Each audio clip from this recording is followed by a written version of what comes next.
should eat so that our life reaches its full potential for a college or a school-going student? And it's by Spurti. Oh. Well, we must understand this. Food is not a religion, food is not a culture, food is just the fuel for this machine. Yes? There may be cultural aspects to the taste, there may be even religious tinge to the food over a period of time, but essentially food is fuel for this body. So with what kind of food will it function with minimum struggle within itself and maximum impact? So suppose you buy a petrol car and pump diesel into it, it may still roll around but not at its optimum. Similarly, various foods you can eat and still somehow it functions. But those communities which have eaten with care, you can clearly see a distinct difference in the way they function, the levels of intelligence and whatever. So in India, we prescribed food for different people in different way. If you're doing menial jobs, you eat one way because you need physical muscle. If you're doing other kinds of trading and other kinds of activities, you eat another way. If you're a fighting class, you eat differently. And now if you're into education, spiritual process and subtler aspects of life, then you eat differently. Now that you mentioned students, I believe you're in education. Yes? Okay. If you're in education, one of the greatest challenges is to stay focused on something. The goddamn textbook, I'm sorry, the wonderful textbook that is written for an average intelligence. It's a common prescription. It's not written for the brilliant student. It is written in a way that it's a common prescription, everybody gets it. But that textbook, how much effort it is taking for a whole lot of people. How they have to read it 10 times to get it. But you lie down in your bed and read a love story, you remember every word, huh? Yes or no? How come? So you don't lack memory, you don't lack focus. It is just that textbook and you chemistry is not working. So what you need is a higher level of focus, a higher level of involvement. And another great enemy for a student is, because this textbook is such a tranquilizer, the moment you open it, go to cinema till 2 a.m. you're up, open the textbook at 9 o'clock, right there, you smash into it. So sleep is another big enemy. So what kind of food do you eat so there is no inertia in the body? In yogic way of seeing things, we are looking at tamas, rajas and sattva. Tamas means inertia, rajas means activity but no balance, sattva means absolutely balanced kind of energy. When you're in education, you need a very balanced kind of energy because you have to focus on something which doesn't naturally interest you. It's not something with which your chemistry is gelling. If your chemistry is gelling, you are always focused on that one, isn't it? Here there's no chemistry, but you have to focus on that. For this you need a balance and a steady mind. For this you need to eat in a certain way. I will make this very simple, but if you want I can send you a full-fledged video where all of you can see for maybe 45 minutes to an hour, what is food and how it works in your system, how it relates to your physiology, why food behaves the way it behaves, an entire system of it. But to put it very simply, food goes through your body through the alimentary canal. From your mouth to your anal outlet, there is a pipe. Through this it runs, going through various stages of digestive process. Many of you are biology people, right? It goes through the alimentary canal. Now it begins with the lip. Here, if you look at this, all the herbivores and carnivores.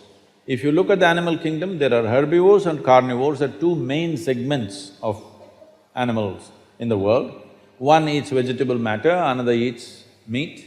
If you look at the alimentary canal, the way it is built, between herbivores and carnivores, there's a distinct difference. Everything in the human being suggests that you are naturally a herbivore, but for the sake of survival, we became carnivores. If you look at the jaw movement, all the carnivorous animals have only cutting action. Herbivores have cutting and grinding action. There are molars, but carnivores don't have widespread molars, they have just incisors, canines, and everything looks like cutting teeth. So they do only this. All the herbivores do grinding. What do you have? Both. So you are supposed to chew your food. Why you are supposed to chew your food is you have enzymes in your saliva where if you take a little bit of raw rice and put it in your mouth just for a minute, you will see it turn sweet right here, because right here carbohydrate is being converted into sugar, right here.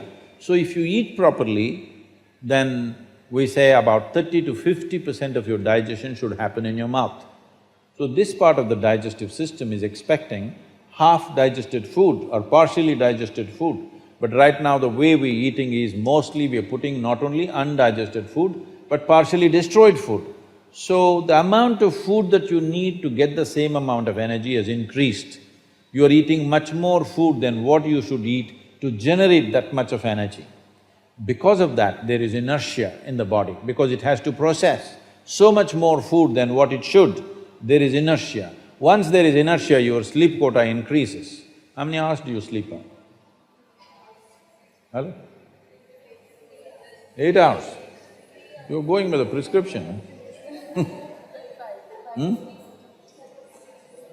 See, this is not that you must deny yourself sleep, that's not the point. But if you eat right and do a certain things with your body, you see very effortlessly, within 3 to 4 weeks, you can drop your sleep quota anywhere between 2 to 3 hours.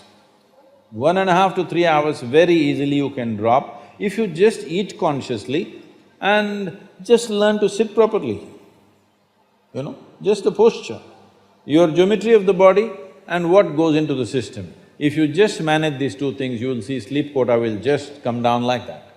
Just to tell you, for over 25 years, I have largely managed with an average of 2.5 hours of sleep. Now I'm getting lazy and I'm sleeping, averaging somewhere around 4.5 hours now, but 7 days of the week, okay? 365 days, non-stop, on, almost every day. My daughter didn't call me for a month. I asked, what the hell is the problem with you, why are you not calling?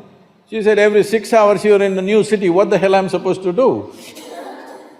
So I said, okay, which is true. In one day, sometimes we're doing 3 cities, so it's a non-stop activity. And today, many people around me have learned to do this. Over 100, 150 people around me are doing this kind of activity, averaging 4 hours sleep, and 7 days of the week they're on, all the time. And they are not irritated, they are not frustrated, they're joyful and they're wonderful. Why this is this? There are many aspects to this, but one important aspect is food, how you eat. Not only what you eat, how you eat is also very important, because food is a live thing. One simple thing all you girls can do is just see various health issues and inertia issue, focus issue, just bring 40 to 50% of the food in its raw form, that means it's alive. It must be a live cell, it can be a vegetable, it can be a fruit, it can be a nut, it can be sprouted gram. At least 40 to 50%, the food that you eat must be alive. You eat dead food and you want to live, this is a little difficult thing to do, because you have to raise the dead now. But if you eat live food, one thing you will see is the state of your mind, your focus and your sleep quotas, and above all, staying awake is not good enough, you have to stay alert, isn't it? How alert you are, how focused you are, only to that extent everything yields to you in this world, isn't it so? What is the level of focus will determine whether the world yields to you or not, isn't it?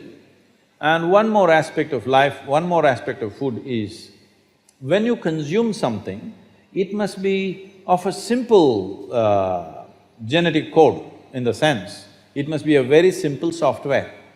Vegetables, fruits, nuts, sprouts, they're very simple. More complicated means animal food becomes more and more complicated. Suppose you eat an animal which has some amount of emotion and a life of its own. Now the code in that… we were talking about this, your body is just an accumulation of memory, which means a certain software, isn't it? This is the most complex software. Human software is the most complex software on the planet of all the creatures. From an amoeba to this is the most complex… I'm not talking about her. She's looking… yes, yes, and this is the most… this is safe. This is the most complex software. So if you eat an animal, particularly a mammal, if you eat, it has a similar kind of complexity, maybe not as complex as this, similar level of complexity because it has thought and emotion of its own. Now for you to break that code and integrate it into your system, you are not fully successful. So it will leave traces of certain qualities within you. Otherwise, the best food would be eat human flesh because it's same. But you cannot break that. You cannot break that code and make it a part of yours because it's a different and complex code. If you eat a leaf, a vegetable, a fruit, a nut or a sprout, this is much simpler. If you must eat non-vegetarian food, you must eat that which is furthest away from you. So generally, fish and water life is furthest away from you. So if you must eat non-vegetarian food, the best thing to eat is you're on the coast. Fish is the best thing to eat that way. Thank you, Sadhguru.